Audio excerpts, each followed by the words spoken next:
Hey guys, it's Tom. If you're like me and you've watched the HBO series The Sopranos for the last 8 years, 6 seasons, 8 years, you looked forward to the grand finale this past Sunday night with great anticipation and interest. And in the last couple of days, those of us who are fans of the series have been both experiencing our own reactions to the finale and listening to and reading about the reactions that other people had to it.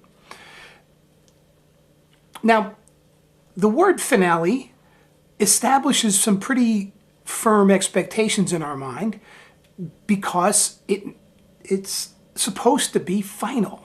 And the idea that stories have final aspects to them is a part of the structure of story that goes back a couple of thousand years. Aristotle wrote the Poetics, and in the Poetics he established what is still to this day the structure of a story as having a beginning, a middle, and an end.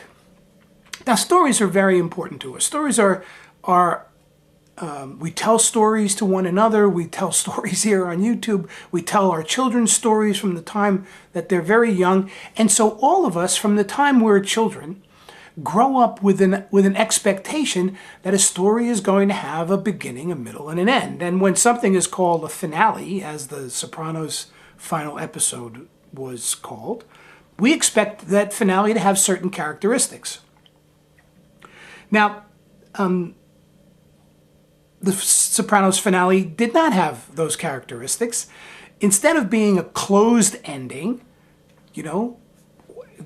Tony Soprano dies, or Tony Soprano goes to the witness protection program, or Tony Soprano whatever, the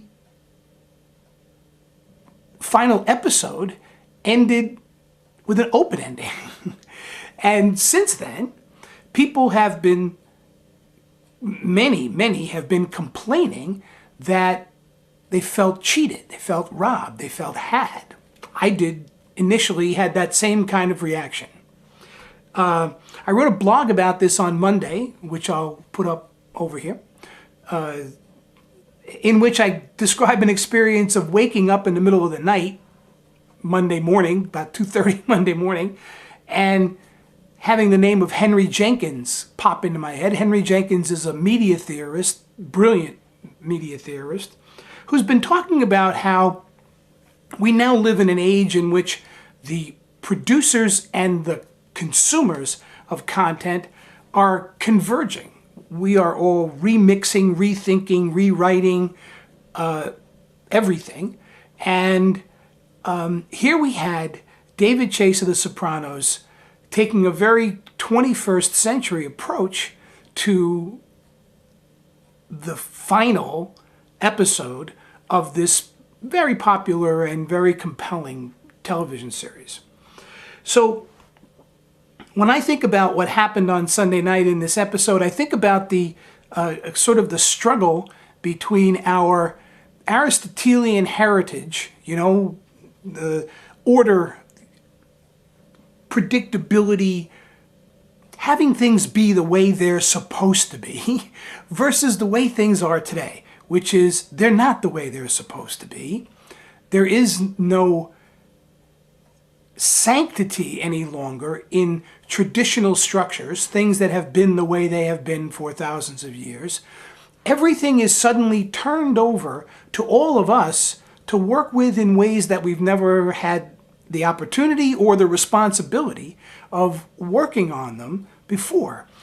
And it's an uncomfortable transition for many of us. Many of us are extremely uneasy when these kinds of transitions take place because we no longer know our place in the world. We were supposed to be, take a look at Shakespeare, for example. This is an example I used in my blog.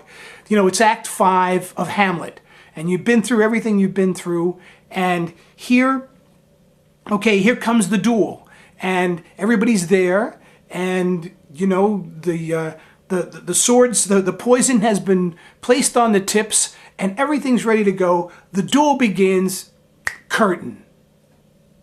Shakespeare essentially saying, you guys figure it out. That's not what we're used to. And there'd probably be a lot of tomatoes thrown at the stage in Shakespeare's time if that were the case. What we're seeing over the last couple of days is a lot of people throwing a lot of tomatoes at David Chase for once again doing something transgressive. He has broken the rules, and a lot of us are not happy about those rules being broken. If you're a Sopranos fan, I'd be interested in hearing your reactions, your thoughts about that final episode. I continue to get a kick out of people who have asked me, well, what do you think? What is the ending? And did he die or didn't he die? He didn't do either. He didn't do anything.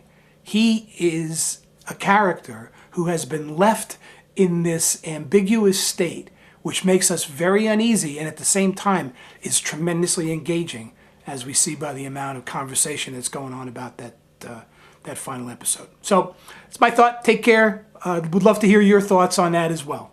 See you soon.